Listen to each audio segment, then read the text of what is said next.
آج انشاءاللہ تعالی ہم سورۃ الاعراف کی آیت نمبر 29 سے لے کر 31 تک پڑھتے ہیں اور اس کو سمجھنے کی کوشش کرتے ہیں۔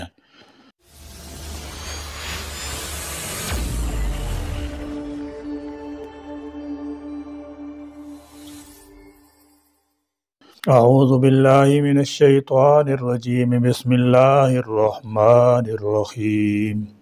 قل امر ربی بالقسط واقیموا وجوہکم عند کل مسجد وادعوہ مخلصین لہ الدین کما بدعکم تعودون۔ قل کہہ دیجئے، ہمارا حکم دیا ہے ربی میرے رب نے، بالقسط انصاف کا۔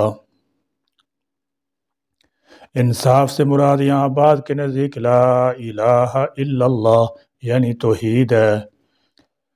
وَأَقِیمُوا اور یہ کہ سیدھے قبلہ رخ کرو، وجوہکم اپنے چہرے، عند کل مسجد ہر نماز کے وقت۔ امام شوکانی رحمۃ اللہ تعالی علیہ نے اس کا مطلب یہ بیان کیا ہے کہ اپنی نمازوں میں اپنا رخ قبلے کی طرف کر لو، چاہے تم کسی بھی مسجد میں ہو۔ اور امام ابن کثیر رحمۃ اللہ تعالی علیہ نے اس سے استقامت بمعنی مطابق رسول مراد لی ہے، اور اگلے جملے سے اخلاص للہ اور کہا ہے کہ ہر عمل کی مقبولیت کے لیے ضروری ہے کہ وہ شریعت کے مطابق ہو اور دوسرے خالص رضا الہی کے لیے ہو۔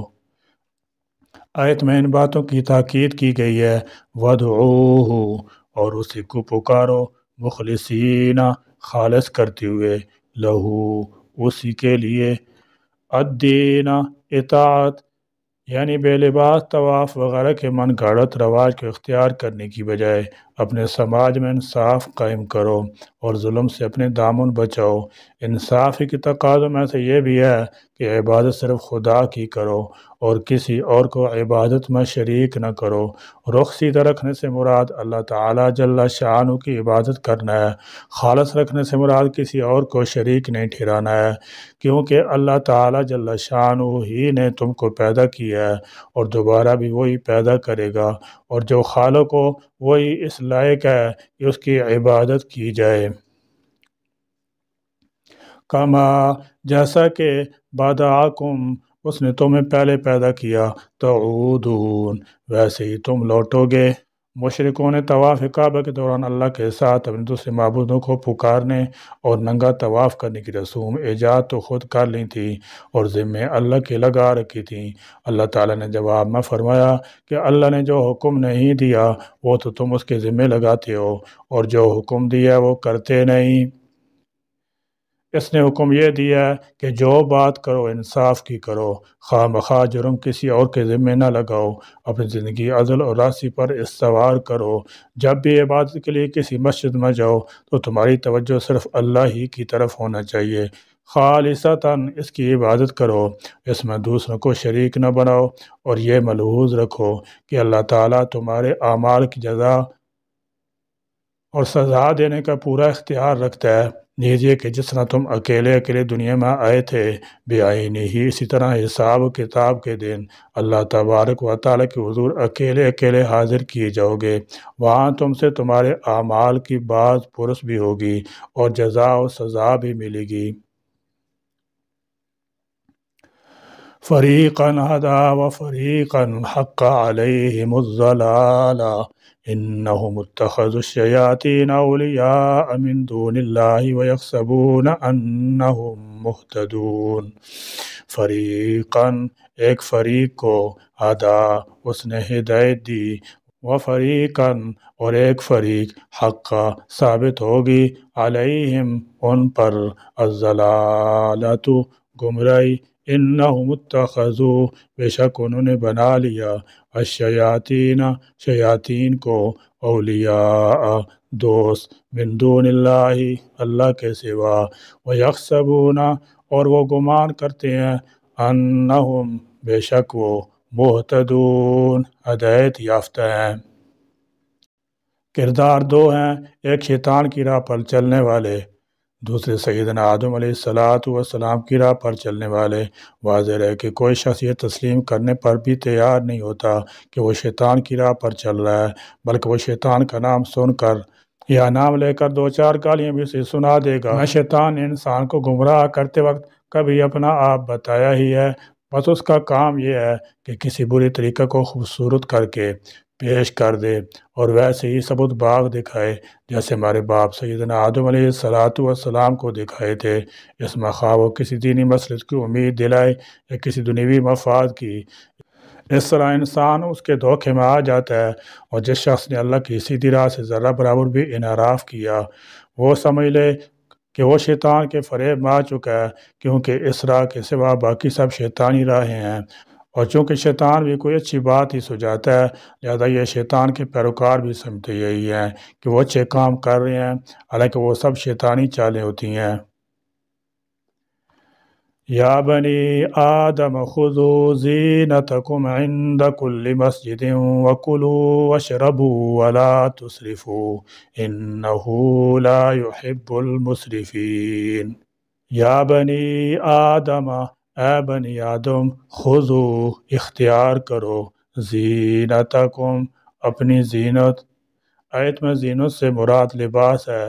اس کا سبب نزول بھی مشرکین کی ننگے طواف سے متعلق ہے، اس لیے انہیں کہا گیا ہے کہ لباس پہن کر اللہ کی عبادت کرو اور طواف کرو۔ لباس کو اللہ تعالیٰ نے یہاں زینت سے تعبیر فرمایا ہے۔ اس میں اس بات کی طرف اشارہ ہے کہ نماز میں بہتر لباس پہننے کی کوشش کرنی چاہیے۔ ایسا نہ ہو کہ دنیوی تقریبات میں تو عمدہ لباس استعمال کریں اور نماز میں معمولی، یہ نماز کی بے توقیری ہے۔ اسی لیے بلا عذر، یعنی ایسے لباس میں نماز پڑھنا مکروہ تحریمی ہے جس کا پہننا شائستگی کے خلاف سمجھا جاتا ہو۔